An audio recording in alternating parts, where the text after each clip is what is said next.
para te honrar, para reconhecer a tua grandeza, os teus atributos, Senhor, tudo aquilo que tu és em nossas vidas. É nesse momento de adoração que o teu povo, nesse momento, reconhece o grande Deus que tu és. Que o Senhor possa receber, que o Senhor possa ouvir a nossa voz, ouvir o nosso clamor, que o Senhor possa se alegrar com os nossos louvores nesta manhã, em nome de Jesus. Amém. Glória a Deus. Nesse momento, nós queremos convidar nosso querido pastor Dagnaldo, que trará de Deus, do céu, consolo, edificação, direção, instrução. Que a palavra de Deus seja acolhida nos nossos corações como um canteiro que recebe sementes férteis, amém? Que haja fertilidade na tua vida para a palavra de Deus produzir os frutos que glorificam e bendizem o nome do Senhor. Querido Deus, muito obrigado pela alegria de nos reunir aqui nessa manhã. Te apresentamos nosso querido pastor e que ele, como instrumento em tuas mãos, Deus, fale de forma abundante, inspirada e trazendo edificação, conforto e consolo para todos nós. É o que somos gratos, orando em um nome por amor a Jesus. Eu queria saber se tem um outro microfone. Me dê um álcool gel, por gentileza, só o álcool gel, os cuidados necessários, por gentileza. Muito bem. Todo cuidado. Tá, muito obrigado.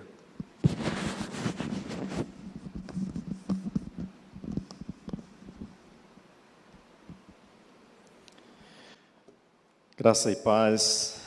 Deus abençoe a sua vida. Obrigado, pastor Jave, pastora Lana, por nos conduzirem nesse momento todo especial de louvor e adoração. Vocês viram aí o cuidado do pastor Jave ao passar o microfone e até de uma forma improvisada, passando álcool em gel aqui, mas isso expressa o cuidado, a preocupação e a seriedade com a qual a gente encara esse momento. Nós estamos aqui na igreja com poucas pessoas, os nossos irmãos que operam o equipamento, para que você possa ser ministrado, receber a ministração da palavra de Deus, cultuar ao Senhor juntamente conosco, mas todos nós estamos aqui com as máscaras. Eu tirei a minha agora para poder falar com mais facilidade, mas todos estão tomando os devidos cuidados. Nós temos essa preocupação, estamos orando que esse momento passe logo, porque eu já não aguento mais ter que olhar para os irmãos e cumprimentar à distância e dizer, tudo bem, bater o cotovelo. Outro dia chegou um irmão e aí fui me cumprimentar, quando eu fui levando o cotovelo para cumprimentar, ele levou o pé, para eu cumprimentar com o pé. Eu disse, não, agora é assim, pastor, distância. Então não aguento mais isso não, está na hora de parar, está na hora de acabar, mas até que esse momento chegue, a gente tem que sim tomar os devidos cuidados. Queridos, nessa manhã eu quero lhe convidar a abrir a sua Bíblia comigo e nós vamos ler um versículo da palavra de Deus, apenas um versículo, e ele está em Ezequiel capítulo 22, versículo 30. Ezequiel 22, versículo 30. Diz assim a palavra de Deus: procurei entre eles um homem que erguesse o muro e se pusesse na brecha diante de mim, e em favor da terra, para que eu não a destruísse, mas não encontrei nenhum só. Essa narrativa, ela é muito triste. É uma narrativa triste. A Bíblia é cheia de algumas narrativas que são tristes. Relatos que expressam um momento muito difícil. E esse é um deles. Aqui a Bíblia está dizendo que Deus procurou entre os seus, procurou alguém que se colocasse na brecha, alguém que se posicionasse perante o Senhor e em favor da cidade, em favor do país, para que destruição não chegasse. E o versículo conclui dizendo que ele não encontrou um só. nenhumzinho sequer. Quando eu leio esse texto, eu fico perplexo, eu fico tomado, na verdade, um misto de perplexidade e surpresa. Eu fico pensando, não é possível. Não é possível um negócio desse. Quer dizer, Deus procurou entre tantos, entre todo o seu povo. Deus fez uma busca. Deus parou para fazer uma pesquisa, uma busca. Procurou e não encontrou. E eu fico paralisado. Não é possível uma coisa dessa. Na verdade, o capítulo 22 de Ezequiel, quando você lê, se você quiser fazer isso agora, olhando desde o primeiro versículo, você pode fazer em um outro momento, mas desde o primeiro versículo do capítulo 22 de Ezequiel, a gente percebe que é uma leitura pesada, é uma leitura difícil, é uma leitura repleta de relatos, Deus apresentando o real estado daquela nação, como eles se encontravam de fato, e é algo muito triste. Nós vemos ali pecados expostos de uma forma que nos deixa com o coração pesaroso, uma situação de calamidade espiritual. O capítulo 22, Deus dirige a Ezequiel de forma direta em 3 momentos específicos. A primeira vez que Deus se dirige a Ezequiel é logo no versículo 2, a segunda vez ele se dirige ao profeta no versículo 18 e a terceira vez no versículo 24. Logo no versículo 2, Deus começa dizendo assim: olha, Ezequiel, eu estou te chamando você. É como se Deus estivesse dizendo assim: vamos pensar, olha, eu vou deixar que você emita um juízo sobre esse povo. Me diga, olha a situação. E Deus começa a fazer uma exposição da realidade espiritual que aquele povo estava vivendo. Todas as 3 vezes que Deus dirige a palavra a Ezequiel no capítulo 22, ele faz declarações que a gente poderia dizer nos dias de hoje, declarações bombásticas. Deus simplesmente faz uma exposição incrível da situação, da realidade espiritual que aquele povo vivia. Só para você ter uma noção, se situar melhor no texto, nos primeiros versículos, quando a gente inicia do primeiro versículo, você vai perceber que Deus acusa, na verdade a palavra certa não é nem acusação, Deus expõe a realidade que o povo vive fazendo pelo menos 2 abordagens, sob 2 frentes. São 2 perspectivas que Deus traz à tona e diz para o profeta: olha, esta cidade é uma cidade violenta. Então a primeira exposição que Deus faz da realidade espiritual daquele povo é que é um povo que ama a violência, os seus líderes amam o derramamento de sangue. Existem projetos, existem situações que são criadas para gerar violência, alimentar a violência. Então é uma cidade violenta, é uma cidade que ama o derramamento de sangue. Em outras palavras, aquele país, aquela cidade naquele tempo estava vivendo um verdadeiro caos na segurança pública. E uma outra vertente que Deus expõe o povo é dizendo que o culto está comprometido, a adoração está comprometida. Então, nos primeiros versículos, a primeira revelação de Deus para o profeta a respeito do estado espiritual do povo é um povo violento, é uma cidade violenta e uma cidade que não teme ao Senhor. É uma cidade que não adora a Deus de verdade. É uma cidade que não conhece o verdadeiro louvor. A sua adoração está comprometida com os ídolos. Mas existem outras revelações feitas ao longo do capítulo 22, e você depois, fazendo essa leitura, você vai poder identificá-los. Mas Deus diz, por exemplo, que os filhos perderam o respeito pelos seus genitores. Não há mais um respeito dos filhos para com os pais. Eles maltratam os pais. Vejam, há uma quebra na ordem natural das coisas, da hierarquia, da submissão, da obediência. Filho não respeita mais pais. Meu Deus, a gente parece que está lendo a nossa história atual. Mas é mais ou menos isso, e Deus continua dizendo ao longo desse capítulo: olha, esse povo é um povo que maltrata o estrangeiro, não trata bem o estrangeiro, oprime o órfão, oprime a viúva. É outra acusação no capítulo 22. Ele diz: olha, é um povo que profanou o meu sábado, o dia santo. Em uma direta acusação à adoração. É um povo que não sabe o respeito devido, não sabe diferenciar entre o santo e aquilo que não é santo, aquilo que é mundano, aquilo que desagrada a Deus. Haviam caluniadores entre eles, haviam aproveitadores, havia imoralidade sexual, corruptos que lucravam, pessoas que faziam da vida ilícita o seu meio de ganha-pão. É incrível. Então, assim, falsos profetas é outra revelação que Deus diz: existe falsos profetas, pessoas que usam a minha palavra, que me usam para dizer que eu disse aquilo que eu não disse, que usam a minha palavra para fazerem revelações que eu não tenho nada a ver com isso. E Deus continua fazendo essas declarações, expondo o seu povo. É assim, algo terrível. Depois de todas essas declarações, existe esse pequeno versículo, o penúltimo versículo desse capítulo, que nós lemos nessa manhã, e eu vou ler mais uma vez.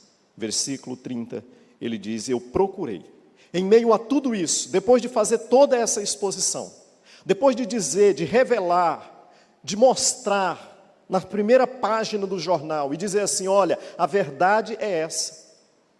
Apesar de que as pessoas podem não conhecer essa verdade, mas a realidade, profeta Ezequiel, é essa. Olha aqui, ó.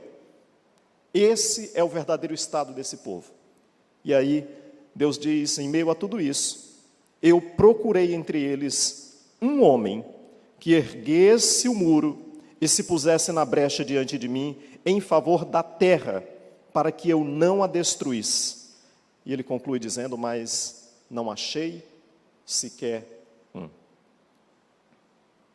Olhando para esse texto, e se a gente tentar, desde agora, extrair alguma lição para a nossa vida, eu penso que, como igreja, ouvindo tudo isso, como igreja nós precisamos dizer: Senhor, conosco precisa, deve e vai ser diferente. Conosco não vai ser igual. Com a minha vida e com a sua vida, não vai ser igual.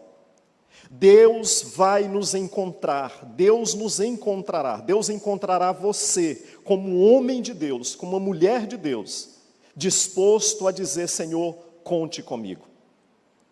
Eis-me aqui, eu estou pronto, pode contar comigo. Eu fico olhando para esse versículo pensando: Senhor, tenha misericórdia das nossas vidas.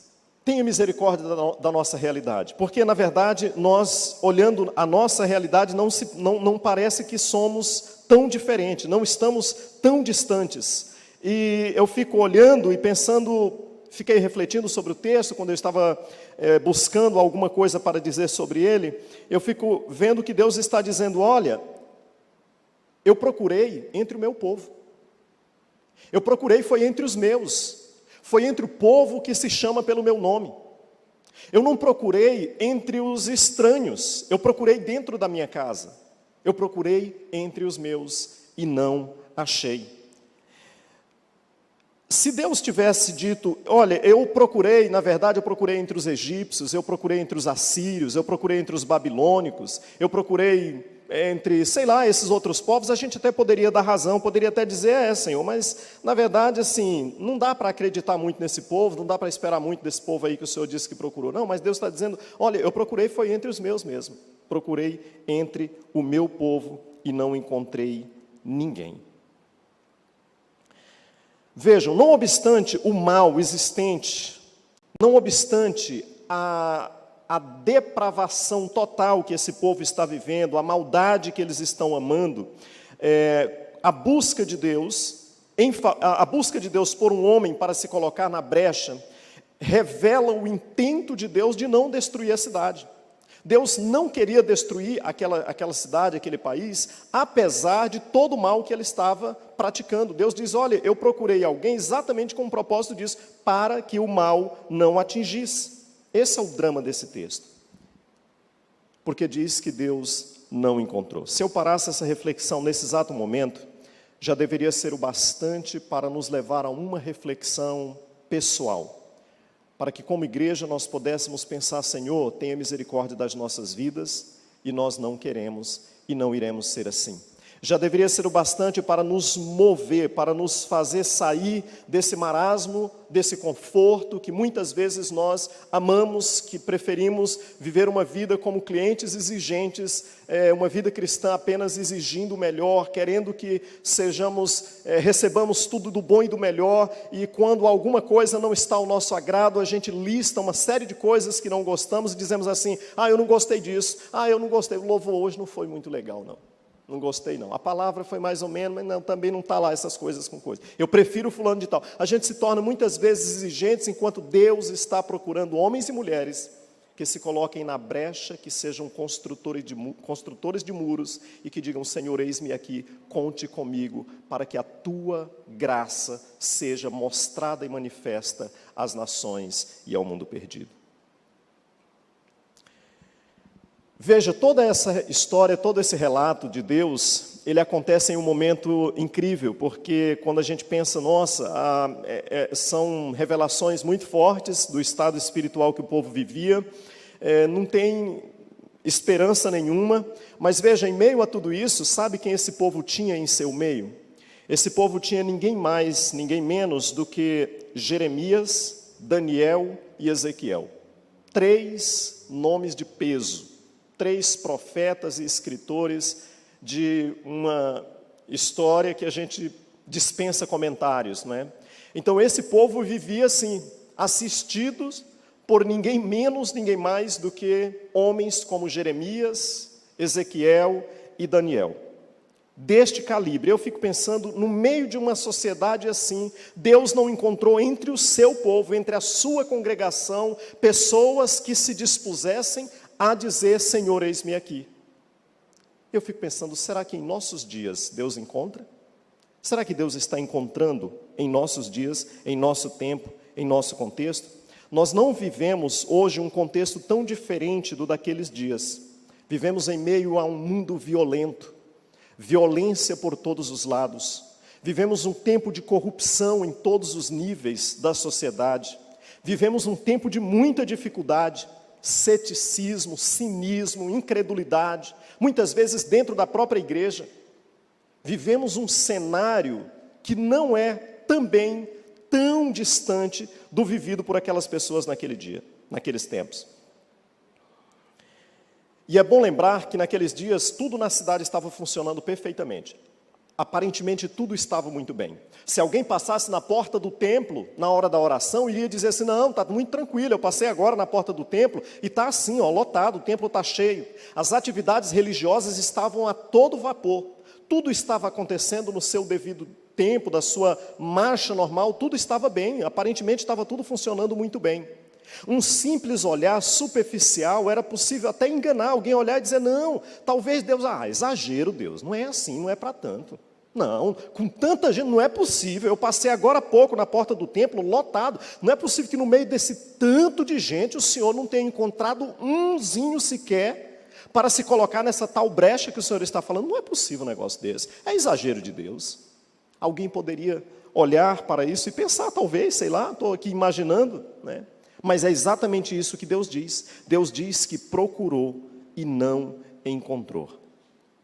Nossos dias também a gente vive uma época dos megatemplos. Nós temos inclusive em São Paulo um templo que tem as mesmas medidas do templo de Salomão, do grande templo. A gente vive uma época de grandes templos, de igrejas cheias. É claro, não nesse momento que o mundo vive devido à crise e à pandemia, mas em tempos normais nós também vivemos assim. Igrejas lotadas, megas templos, e eu fico pensando no meio de tudo isso, no meio desse tanto de gente, será que Deus está encontrando alguém que se coloque nessa brecha? Alguém que se disponha a dizer: Senhor, eis-me aqui, Senhor, conta comigo. Quando a gente pensa nessa realidade, nesse quadro que a gente vive, me faz olhar também para a história de Israel em outros momentos que eles enfrentaram situações difíceis, momentos de crise, momentos que pareciam que era o fim. E nós precisamos destacar alguns deles para que a gente possa aprender alguma coisa nessa manhã. Em todos esses momentos que Deus viveu, em todos esses que o povo de Israel viveu, pelo qual Deus permitiu eles passarem, em todo esse tempo, Deus sempre usou o mesmo método. Deus sempre procurou entre os seus. E Deus sempre procurou alguém que pudesse ser diferenciado. Alguém que pudesse dizer, Senhor, pode contar comigo. Alguém que pudesse dizer, Senhor, eis-me aqui, não seja por isso. Nós temos um exemplo disso mais claro nas Escrituras, no livro dos Juízes. Nós vemos como Deus levantou homens e uma mulher, pelo menos, em tempos difíceis, para trazer livramento para o povo de Israel. Nós conhecemos, por exemplo, a história de Gideão, no livro de Juízes. Gideão era de uma menor tribo, ele era da menor família da tribo, e ele era o menor dentro da sua casa. Ou seja, ele era o último dos últimos dos últimos. Era como se dissesse assim, é alguém lá da ponta da rama. Esse aqui ninguém, não serve para nada, não dá para nada, não pode nem contar com ele. Estava lá distante, no meio do nada. Mas Deus buscou entre os seus e encontrou Gideão. Gideão se levantou, reuniu ao seu redor 300 homens e enfrentou o poderosíssimo exército dos midianitas. E derrotou e conquistou uma grande vitória para o povo de Israel.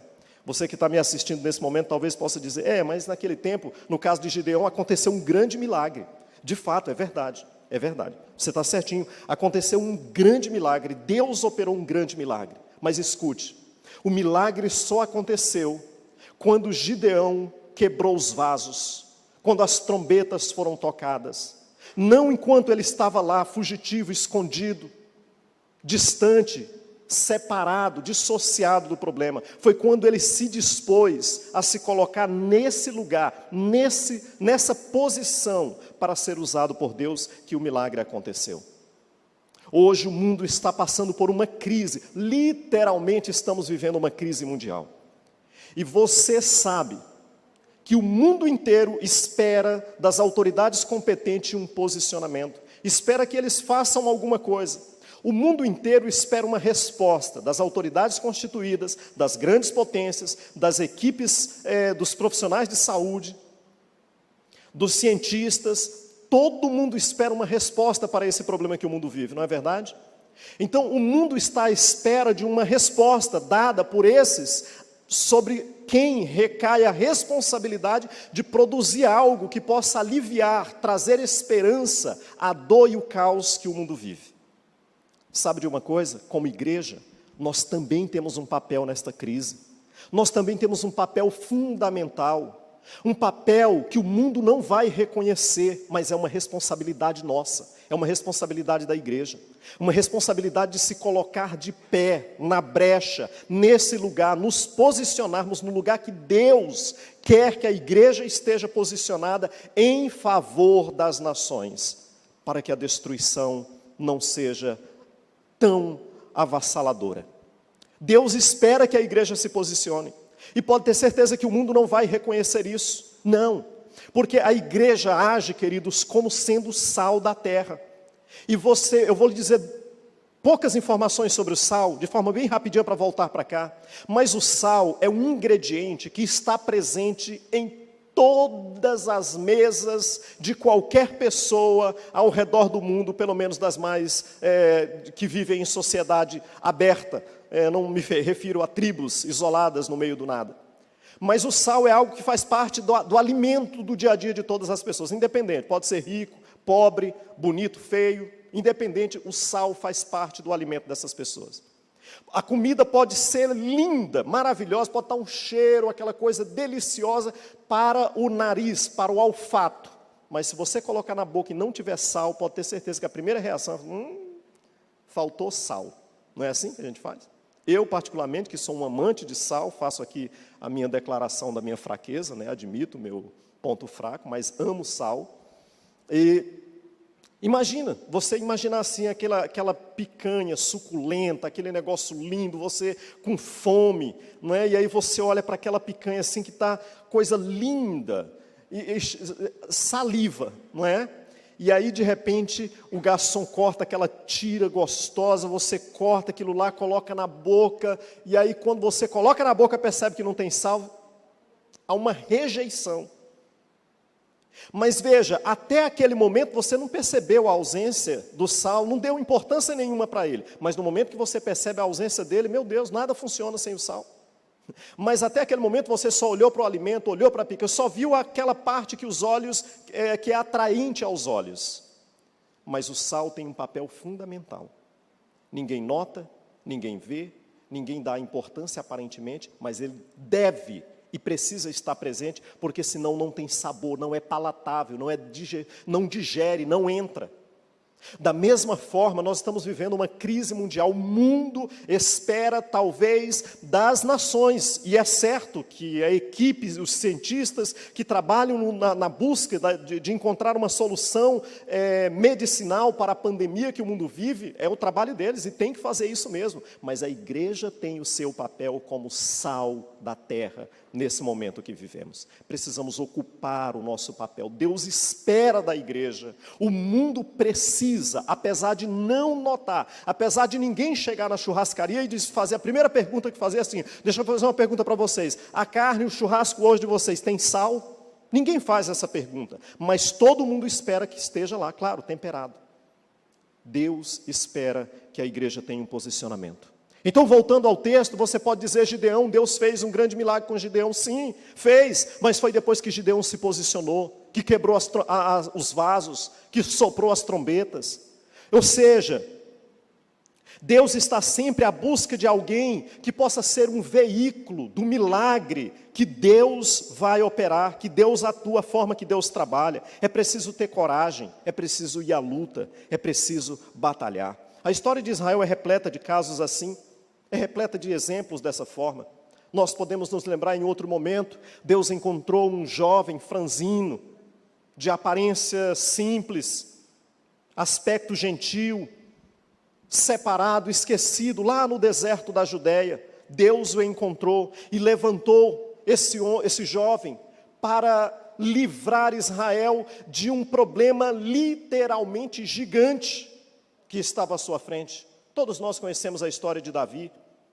Deus usou Davi para livrar Israel de um grande problema. Deus buscou outra vez. Aonde Deus buscou? Entre os seus. O Novo Testamento, se a gente vem para o Novo Testamento, não é diferente. Quando Jesus decide buscar homens para ser os seus discípulos, aqueles que tornariam a mensagem do Evangelho conhecida das nações e que chegaria até nós nos dias de hoje, Jesus não foi procurar entre os gregos, ele não foi buscar entre os romanos, ele foi procurar entre os seus. É verdade que os seguidores de Jesus não faziam parte da elite da sociedade, não eram os mais proeminentes, não eram os mais famosos, não tinham os sobrenomes mais importantes, talvez, mas foram homens dispostos a deixar tudo e dizer, eis-me aqui, e seguir os passos do Mestre. Se tornaram verdadeiros construtores de muralhas. Deus está buscando alguém que possa dizer, eis-me aqui. E Deus persiste em buscar entre os seus. Sabe por que Deus busca entre os seus? Por uma razão simples, e isso talvez é tão simples que a gente não tem resposta. Eu não sei por que Deus insiste tanto em querer usar gente como a gente. Porque Deus tem ao seu dispor os anjos, Deus tem os exércitos celestiais. Deus tem o que há de melhor, não é? Se a gente puder dizer assim, quem é melhor do que anjo para executar grandes projetos? Mas mesmo assim, por uma razão que talvez a gente não explique, Deus escolheu agir na terra através do seu povo. No Antigo Testamento, por meio de Israel, no Novo Testamento, por meio da igreja, ou seja, por meio da minha vida e da sua vida. É por isso que a tarefa de levar o Evangelho até os confins da terra não recai sobre seres angelicais, mas sobre os ombros da igreja. É uma responsabilidade que Deus conta comigo e conta com você. Voltamos mais uma vez ao texto. O texto diz que Deus procurou um homem que erguesse o muro. É claro que é uma figura de linguagem, Deus está falando de uma forma figurativa. Deus está em busca de alguém, como já disse, que pudesse ser um intercessor, que pudesse ser alguém que estivesse, como disse o pastor Jave nessa manhã, exercendo a função sacerdotal que tivesse entre Deus e os homens, intercedendo por aquela cidade, e por isso que usa a figura da construção de um muro. E eu fiquei pensando que sobre construção de muro, na verdade todos nós já vimos um muro ser construído. Eu espero que você seja alguém que não esteja sendo surpreendido com essa informação. Todos nós sabemos como um muro é construído. E uma das coisas que a gente observa quando olhamos para a construção de um muro de pronto, é que para construir muro, a gente precisa de persistência, precisa de continuidade. O trabalho de construção de muro requer dedicação, continuidade. É uma atividade contínua, porque senão não termina, senão não conclui. Senão nunca chega ao fim. Então, falando de continuidade, de perseverança, eu fico pensando que como igreja nós precisamos ter essa mesma atitude, esse mesmo sentimento. Uma igreja de homens e mulheres que sejam perseverantes. Perseverantes na oração, perseverantes na construção do muro da intercessão, do muro do jejum, do muro da dedicação à causa de Deus. Construtores de muros, mas com continuidade, com perseverança. Me faz lembrar as palavras de Azarias no segundo livro das Crônicas, no capítulo 15, versículo 7, quando Deus diz assim: mas esforçai-vos e não desfaleçam as vossas mãos, porque a vossa obra tem uma recompensa. Continuidade, dedicação, porque o nosso trabalho, a nossa obra terá uma recompensa. Quando se trata de obra de Deus, nós somos chamados a começar, a persistir, a continuar e a terminar bem a carreira, como fez o apóstolo Paulo. Isso me faz lembrar das primeiras semanas do isolamento aqui no Brasil. A gente começou e, de repente, na primeira semana, quando foi decretado que era o isolamento, nós vimos tantas pessoas nas varandas cantando, orando, gravavam vídeos e estendiam as mãos e oravam e cantavam, uma coisa linda, publicavam, mandavam, coisa maravilhosa. Durou menos de um mês, não sei nem se chegou a 15 dias, acabou. Começou com tanta empolgação, com tanto afinco, eu fiquei até impressionado, falei, meu Deus, agora vai.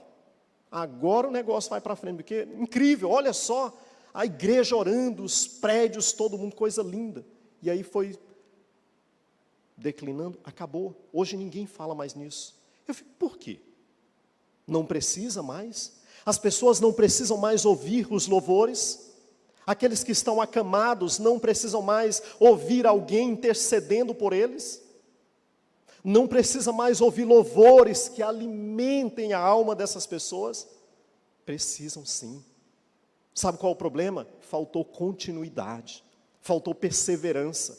Construir muros, erguer muros, requer perseverança, persistência, continuidade. É trabalho sério, não é trabalho para aventureiros, não é trabalho para emocionados, pessoas que começam a todo gás e a qualquer momento estacionam e esquecem, mudam de rumo, vão fazer outra coisa. A obra de Deus é algo sério, a gente precisa começar bem, continuar bem, persistir bem e chegar bem ao fim, combater bem o bom combate. É assim que a gente precisa ser. Persistir não é uma tarefa fácil, construir muros tampouco. A mais famosa construção de muros no mundo foi a construção dos muros da China, as grandes muralhas da China. Você sabia? A construção das grandes muralhas da China durou mais de 2000 anos. Ou 2000 anos que seja. Veja, é muito tempo. Muitas gerações. Levanta-se geração e vai-se geração. E os muros continuam sendo construídos. Quando eu estava lendo essa informação, eu fiquei pensando, que incrível isso, que exemplo de persistência. É construir mesmo, é uma dedicação. Nós vamos erguer uma muralha e pronto, acabou, ponto final. Ah, mas você vai morrer, isso não vai chegar, isso não vai adiantar. Quem é você para achar que vai fazer uma muralha ao redor de uma nação? Nós vamos construir uma muralha. As pessoas morreram, mas a visão permaneceu. A obra de Deus precisa ser assim. Hoje eu estou aqui, amanhã eu não sei onde eu posso estar, amanhã, em algum momento, nem eu, nem o pastor Javo, ninguém mais estará aqui, mas esta igreja, enquanto Jesus não voltar, permanecerá com as portas abertas, abençoando as nações, fazendo a obra de Deus, enviando missionários, pregando a palavra de Deus, a demonstrando contra o pecado e anunciando que Deus é o Salvador e a resposta para o mundo. Por quê? Porque essa obra é uma obra de Deus. Nós somos chamados para construir muro e dar continuidade. Nós vamos até o dia que Jesus voltar. Precisamos ser assim. Me lembra as palavras de Paulo em 2 Coríntios capítulo 15, versículo 18, ele diz: portanto, meus amados irmãos, sedes firmes e constantes. Firmeza. Ser constante, ser perseverante, ser firme. Não é ser mais ou menos não é ter aquela conversa mole no meio do caminho, é ser firme, é firmeza, é continuidade, ser de firmes e constantes sempre, veja, sempre, não é de vez em quando, é sempre, sempre abundantes, com generosidade, com abundância mesmo, na obra do Senhor, e saibam de uma coisa, o vosso trabalho não é vão no Senhor. Sabemos que Deus está buscando gente entre nós, gente como eu e você, homens e mulheres que estejam dispostos a construir muros, a se colocar na brecha, a serem intercessores. O texto continua e diz que o homem que Deus buscou era alguém que, além de erguer o muro, se colocasse na brecha, na fresta, na fissura. Talvez você que não conhece, não teve ainda a experiência ou de estudar sobre o assunto, ou de estar presente nesses lugares, não tenha a informação que eu vou lhe dizer. Mas as cidades do Oriente Médio, e eu digo do Oriente Médio porque é onde eu conheço, as cidades eram cercadas por muralhas, muralhas muito largas. E os muros, em todas as muralhas, haviam guarnições, uma espécie de guarita, elevado mesmo nas alturas, como a gente vê nos dias de hoje em condomínios, lá em cima fica uma guarita. Aquela guarita era feita na muralha, uma espécie de casinha, era uma brecha mesmo, uma fissura que era deixada no muro para que o atalaia ficasse ali. E aquele lugar havia inclusive aberturas, pequenas aberturas eram deixadas para que o atalaia observasse, pudesse ver quem estava se aproximando da cidade, quem chegava e quem saía. Esse era o papel do atalaia, ficar olhando, vigiando. Inclusive, ficar naquele lugar era uma tarefa perigosa, muito perigosa. Porque por causa daquelas aberturas, quando o exército inimigo se aproximava, que começava a lançar as flechas, as primeiras flechadas poderiam entrar exatamente por aquelas pequenas aberturas e atingir diretamente o atalaia. Então quem ficava naquela brecha não era uma tarefa fácil não, era uma tarefa para corajoso. A obra de Deus é uma tarefa para gente que tem coragem. É para gente corajoso mesmo. Então ficar naquela brecha não era uma tarefa simples, ficar naquela fissura não é uma tarefa para qualquer um. Mas Deus está dizendo, eu não estou procurando qualquer homem.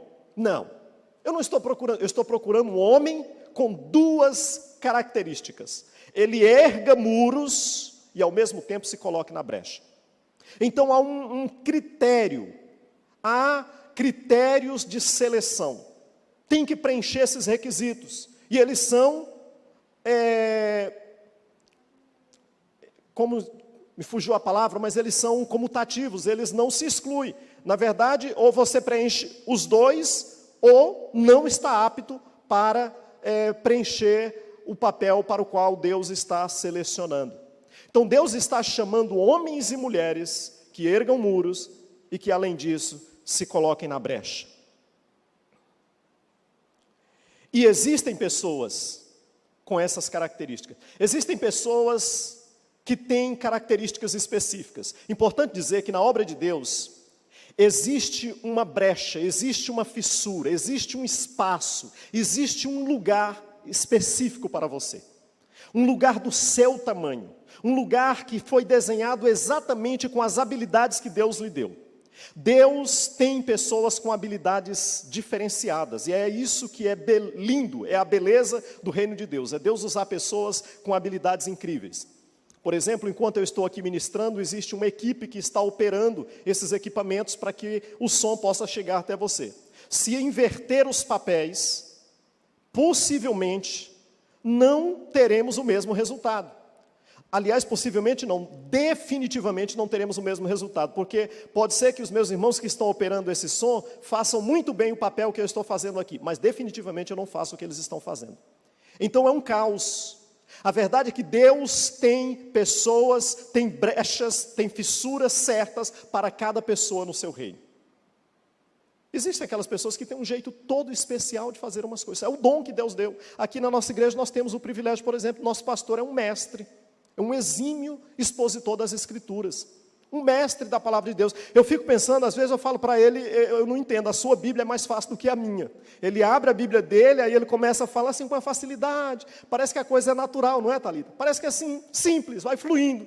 É normal, normal. Eu até fico pensando, meu Deus, por que para uns é tão fácil e para mim é tão difícil? Sabe o que é? É o dom. É porque essa frecha, essa fissura, esse espaço, tem exatamente o tamanho dele. Outras pessoas, graças a Deus, nós temos pessoas que conduzem o ministério, como por exemplo o Ministério de Jovens e Adolescentes da igreja, o Ministério Infantil da igreja, nós temos pessoas, o Ministério de Louvor da igreja, meu Deus, incrível! Deus tem um espaço para você e Ele busca você, que você se encaixe na brecha, no espaço que Ele preparou para você. Sexta-feira, começou o jejum dos muçulmanos, o Ramadã. Eu não sei nem se você sabe o que é isso. Os muçulmanos, que somam mais de 1,6 bilhão de pessoas ao redor do mundo, eles têm um mês no ano inteiro para jejuar. É um mês, são 30 dias de jejum, além de outros momentos de jejum que eles têm. Mas durante 30 dias, mais de 1,6 bilhão de pessoas ao redor do mundo estão jejuando. Começou sexta-feira passada. E eu fico pensando, como igreja, nós precisamos, como igreja do Senhor, nos colocarmos na brecha da intercessão por essas pessoas, porque são pessoas que estão em busca de um encontro com a verdade, acreditando que estão trilhando caminhos certos e estão cegos, distantes de Deus. Quem os conduzirá à verdade? Quem se colocará na brecha entre Deus e essas pessoas, dizendo, Senhor, tenha misericórdia? Abra os olhos dessas pessoas, que Deus levante você como intercessor, que ore, que vamos orar mesmo. Eu até gravei um vídeo essa semana, e o meu desejo é que Deus nos levante como intercessores por essas pessoas, orando, de verdade, de fato, sem faz de conta. E só mais uma informação sobre isso. Essa situação de orar pelos muçulmanos e pela igreja que vive em países muçulmanos, é uma situação tão triste que os nossos irmãos do Paquistão estão vivendo nesses dias. O Paquistão, devido à pandemia, as pessoas estão em quarentena, perderam seus trabalhos, como é uma realidade do mundo. Muitos não podem sair de casa, ou perderam o trabalho, ou quem tem não pode trabalhar, e o governo está dando alimento para as pessoas. Um gesto bonito, e ele dá alimento. Mas o alimento é distribuído nas mesquitas, os templos sagrados dos muçulmanos. E os cristãos são proibidos de receber alimento. Só pode receber alimento quem é muçulmano. É feita uma checagem. Quando há alguma desconfiança se a pessoa é muçulmana ou não, pede para que ele possa fazer a recitação da Shahada islâmica, a declaração de fé islâmica. Então, nesse momento, o crente tem que fazer uma escolha. Ou ele se converte ao islamismo para se alimentar, ou ele morre de fome. Essa é a realidade de um povo que sofre, e eu fico pensando, quem é que vai se colocar na brecha? Quem é que vai interceder por essas pessoas? Você que está me ouvindo, talvez nem sabe o que isso significa. Imagina você ter que trocar, fazer uma escolha entre Deus e ver o seu filho morrendo de fome. Qual é o crime? São crentes, são cristãos, escolheram servir a Jesus. Quem se coloca na brecha em um momento como esse? Talvez você nunca vai poder ir ao Paquistão e levar comida para os nossos irmãos, mas tem um espaço, tem uma fissura nessa brecha chamada intercessão, que tem o seu tamanho, e você pode dizer, Senhor, conte comigo. Eu fico pensando, meu Deus, será possível que somos tantos, e o Senhor não vai encontrar quantos, em meio a tantos, com quantos Deus vai poder contar de fato e de verdade? Que Ele possa encontrar você, que Ele possa encontrar a mim. Eu quero concluir, e como eu disse no início, esse é um texto triste, de um relato pesado, de um relato triste, mas essa história não precisa terminar triste assim. Bem como a nossa reflexão também não precisa terminar triste assim. Sabe por quê?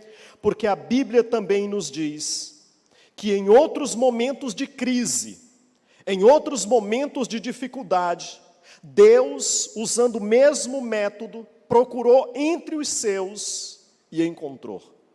Deus encontrou Moisés para enfrentar Faraó em um momento de crise do povo. Deus encontrou Gideão, como já mencionamos, para livrar o seu povo dos midianitas. Deus encontrou Débora para livrar o seu povo dos cananeus. Deus encontrou Davi para enfrentar o gigante e livrar Israel da perseguição e das ameaças de Golias. E Deus vai encontrar você e a mim nesses dias de pandemia mundial para dizer: Senhor, eu não sei com o meu vizinho, mas pode contar comigo. Eis-me aqui. Eu quero ser daqueles que ergue o muro e ao mesmo tempo se coloca na fessura, na brecha e diz: conte comigo, eu estou aqui para o que der e vier, com um compromisso sério de continuidade. Eu começo, continuo e até a volta de Jesus, enquanto fôlego de vida tiver, eu estou aqui de pé para proclamar que o Senhor é bom e apesar dessa pandemia, o mal terá um fim, e conte comigo nessa grande tarefa. Deus tem um plano, e a minha oração é que você, nesta manhã, nesse dia de hoje, eu não sei que horas você vai estar ouvindo, se você está ouvindo essa mensagem em um momento ou outro, que não seja agora enquanto estamos transmitindo. A minha oração é de que, como igreja, você possa dizer: Senhor, eu sei que o Senhor está trabalhando, eu sei que o Senhor tem um plano em meio a todo esse caos que o mundo vive. Eu sei que o Senhor tem um projeto, eu não sei exatamente qual é, mas independente do que seja, por favor, Deus, não me deixe de fora. Se inclua, se coloque. Eu particularmente não gosto da palavra voluntário quando a gente pensa na obra de Deus. Alguém diz assim: estamos procurando voluntários para fazer isso. A obra de Deus não é uma obra para voluntários. Porque principalmente no Brasil, o nosso conceito de voluntário, diferente da Europa, são pessoas que, se tiver tempo, se sobrar tempo, eu vou. Mas assim, se aparecer alguma coisa mais importante, eu deixo aquilo, porque afinal de contas eu sou apenas um voluntário. Não, nesse conceito, Deus não busca, Deus não quer voluntários. Deus quer construtores de muros, pessoas comprometidas, pessoas que estejam à semelhança dos discípulos, dispostos a largar as redes, a deixar tudo para trás, a mudar o rumo da história, a dizer: Senhor, conte comigo, para mudar o destino das nações. Compromisso, que Deus nos levante como intercessores de fato e de verdade, homens que construam muros e que se coloquem na brecha. E a minha oração é que, diferentemente do que aconteceu no capítulo 22, Deus possa dizer: eu busquei entre o meu povo, entre a igreja brasileira, e eu encontrei um povo santo, remido e disposto a se colocar na brecha. Que Deus o abençoe, que Deus lhe guarde, que Deus guarde a sua casa, que Deus guarde a sua família e que Deus nos use neste momento que o mundo tanto precisa da igreja que ora, da igreja que se compromete. Em nome de Jesus, e eu quero orar por você. Senhor, eu te louvo. Senhor, eu te agradeço. Eu te peço que o Senhor, de alguma forma, inquiete os nossos corações, que o Senhor de alguma forma mova no meio do teu povo. Nesse momento que o mundo espera uma resposta por parte dos profissionais da saúde, eu sei que o Senhor espera uma resposta mais contundente por parte da tua igreja. Usa-nos, ó Deus, encontre em nós verdadeiros construtores de muros e intercessores, para a glória e para o louvor do teu nome. Amém, amém e amém. Aleluia, louvado seja o nome do Senhor. Nós somos gratos pela vida do pastor Dagnaldo, que com tanta sinceridade, não é verdade, um coração tão genuíno, por uma paixão também por um povo que passou a ser o povo também dessa igreja, e a verdade precisa ser dita após a sua chegada. Os povos muçulmanos passaram a ser alvos das nossas orações. É o povo que nós muito amamos, é o povo que nós desejamos uma profunda e breve e sincera experiência com Cristo Jesus, o povo que tem sido alvo também das nossas orações. Ontem a mídia divulgou o cenário ali de Meca, a localização do centro religioso muçulmano ali em torno da Caaba. Nós vimos como a pandemia, esse vírus invisível, mas violento e cruel, também fez com que essa manifestação tão intensa por parte dos muçulmanos, eles tiveram também que se render, que se ajoelhar diante do Covid-19. Mas nós não dizemos isso com alegria. Nós queremos que eles se ajoelhem diante de Cristo Jesus, Rei dos Reis, Senhor dos Senhores. E um dia todos os povos, tribos, línguas e nações se renderão, se curvarão diante do seu glorioso nome.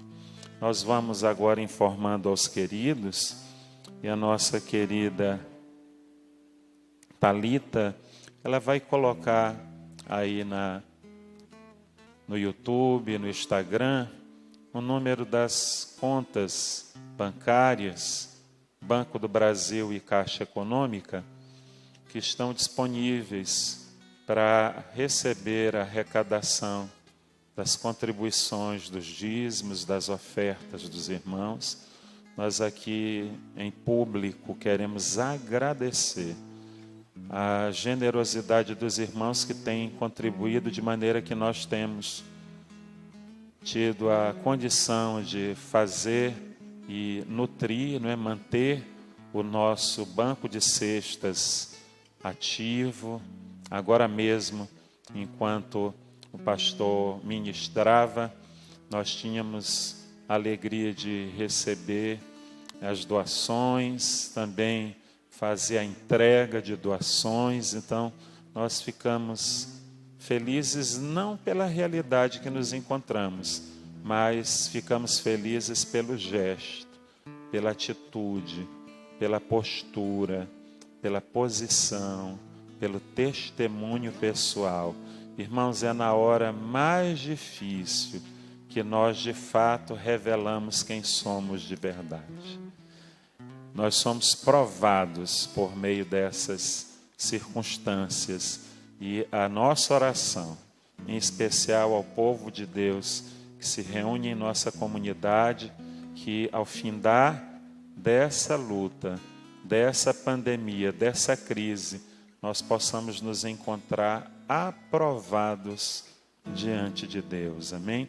Muito obrigado pela sua fidelidade, a sua generosidade, que permite com que os compromissos continuem sendo honrados, nós não tenhamos que dispensar funcionários, missionários. Inclusive aqui fica uma informação: nós já temos recebido informação dos missionários com quem nós temos parceria, e nós temos tido informação de alguns missionários que seus mantenedores, já em meio a dificuldade econômica se viram impossibilitados de continuar contribuindo. Irmãos, essa hora é muito difícil. E é bem verdade que gerir os nossos recursos em meio à crise econômica se torna um verdadeiro desafio. Já é um desafio enfrentarmos a gestão dos recursos fora da crise econômica, em face da pandemia. Imagina num contexto desse. Mas nós oramos que Deus, a despeito de toda a adversidade, Ele nos dê o privilégio, a oportunidade de manter a nossa fidelidade com o Senhor. Amém? Nós somos gratos, nós somos, assim, muito agradecidos a Deus pelo povo que Deus confiou ao nosso ministério, aos cuidados do nosso pastoreio e pela fidelidade de cada um de vocês. Amém?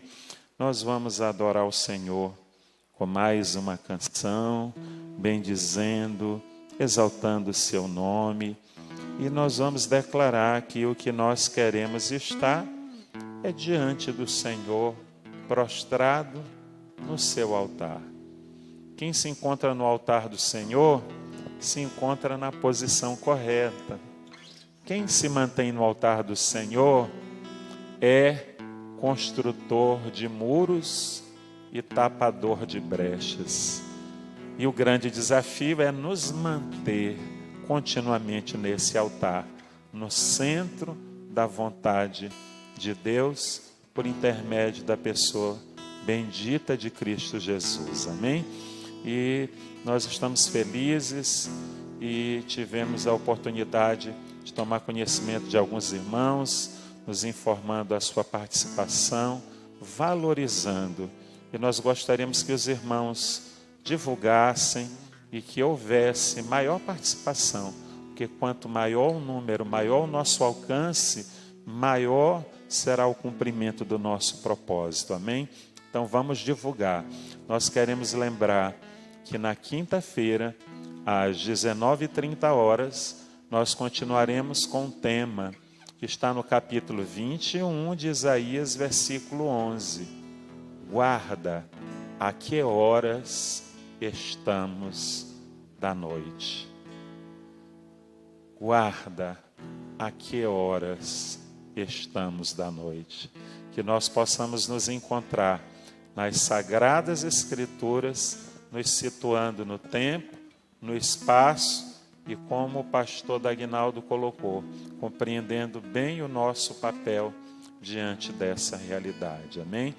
Então, na perspectiva escatológica, nós estaremos buscando nos encontrar no tempo e no espaço da perspectiva bíblica.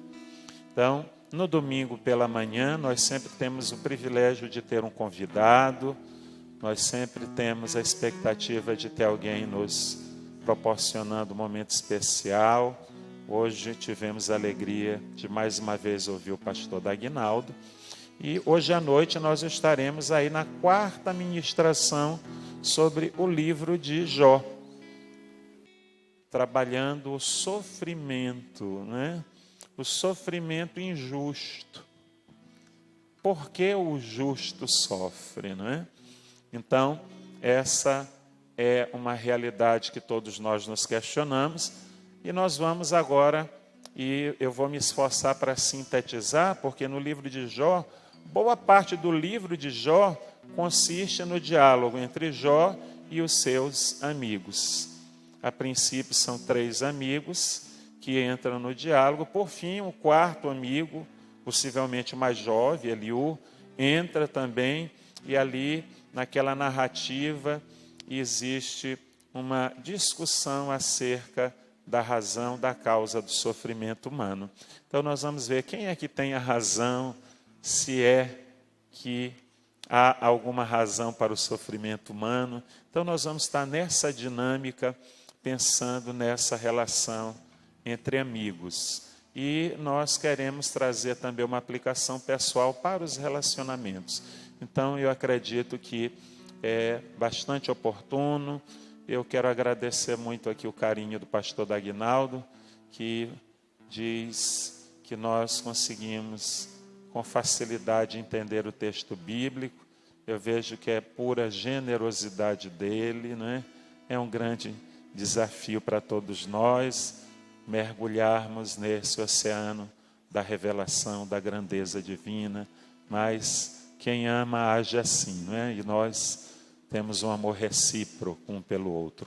Vamos agora adorar ao Senhor e bendizer o seu nome. Aleluia. Que é um privilégio ser convocado por um Deus que nos ama, né? Nós aprendemos hoje que nosso Deus, ele é criterioso. E o lugar que nós queremos estar é diante de Deus a cada dia. Glória a Deus.